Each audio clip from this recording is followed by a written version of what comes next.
Hello everyone, welcome back to the channel. I'm Preston and I'm here at the eastern end of what's called or is referred to as the Hill Country Overlanding route. Now this isn't an official trail per se, but it's a series of county and dirt trails in the Texas Hill Country that if you traverse them all together, it kind of mimics what a hill overlanding type of route would be, at least as close as you can get to it here in this part of Texas. This is also going to be kind of a shakedown to see how the new JKS sway bar disconnects handle, even though it may not totally be required on this since it's mainly going to be mild dirt tracks. But we'll see if we can't find some terrain that'll get it flexed out a little bit. Also kind of to see how the Mojave handles doing maybe a little bit higher speed type of off-roading. I won't be able to hit, insanely high speeds out here, but it will be more of a little bit faster type of off-roading than I've done in the past. Let's see what we can get into today.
Now the reason this is the closest you can get or similar to an overlanding type route in Texas is there's not a whole lot of public land in Texas.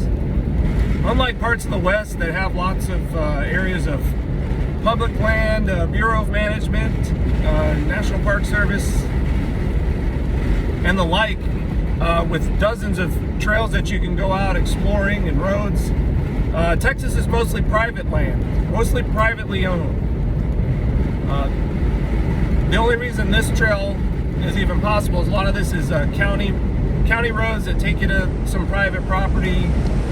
This is like ranching land, a lot of cattle out here, and so it's sparsely populated, but most of the land is owned, and it's kind of hard to get out and find some two-track Jeep trails that you can go exploring on.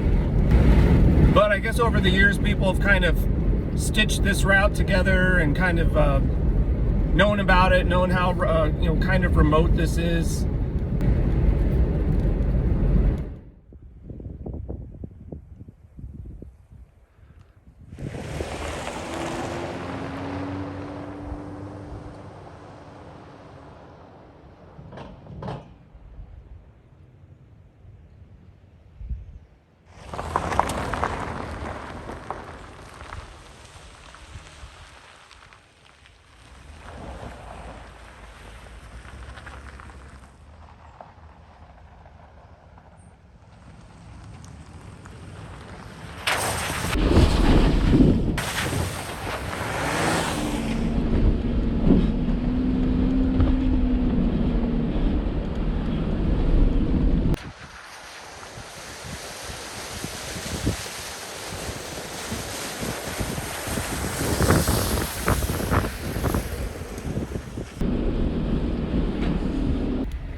So far, I haven't really been able to... Oh, wait.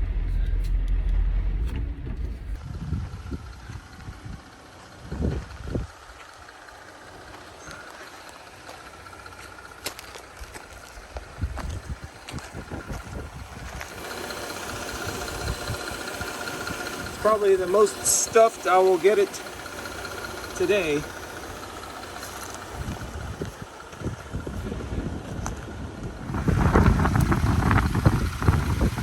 Sway bar disconnects doing their thing, allowing this axle to articulate.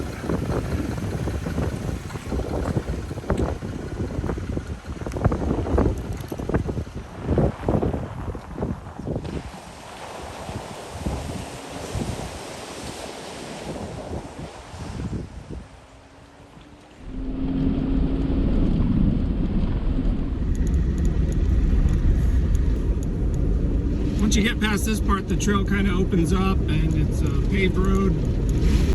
Like I said, this is just the eastern little part of the overlanding route. To continue on, you have to cross a highway and then continue on some more county roads, but don't quite have time to do all that today. But I might have some time to stop and check out another natural wonder out in this area and see how long it takes me to get there.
Okay, all aired up, sway bar connected, and ready to hit the highway here.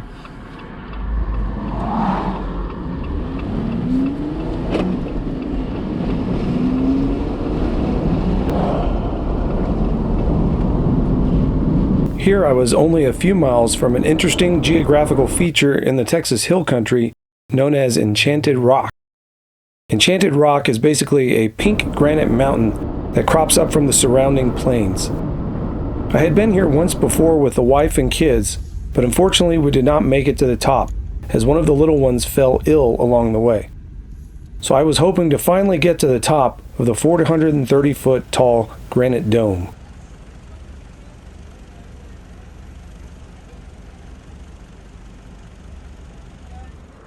Well guys, that's all for today. Was going to try to check out Enchanted Rock here, but they are full. Once they reach capacity, they're no longer taking anyone in the park. It'd kind of be a bummer if that was the only reason you drove out here. It is really nice. I've never actually gone to the top, but maybe someday we will. It was a fun day. I really like the Hill Country Overlanding Trail. I mean, there's nothing too technical. It's not even like a real 2-track overlanding road, but it does get you out the hill country, and it's a beautiful area. There's cliffs, there's hills on each side, a couple of water crossings as you saw, and I got to see the how the sway bar disconnects worked on a little area, and you got to see what it's like to reconnect your sway bar with the JKS disconnects. It's not the easiest in the world, mainly because the sway bar is so stiff. I've never had a sway bar this stiff on any Jeep, Rubicon or other. And it's but if you bring if you work at it, if you bring some tools, it's not too bad. It does what it needs to do. And I mean, theoretically I didn't need it today, but if I do need to disconnect it, I know that I can, and I like having that functionality. And for the price especially, I mean, there's better options out there, but they're a lot more expensive. So but anyways, just stay tuned to the channel, hit the bell to be notified of the next video, and we'll see you next time.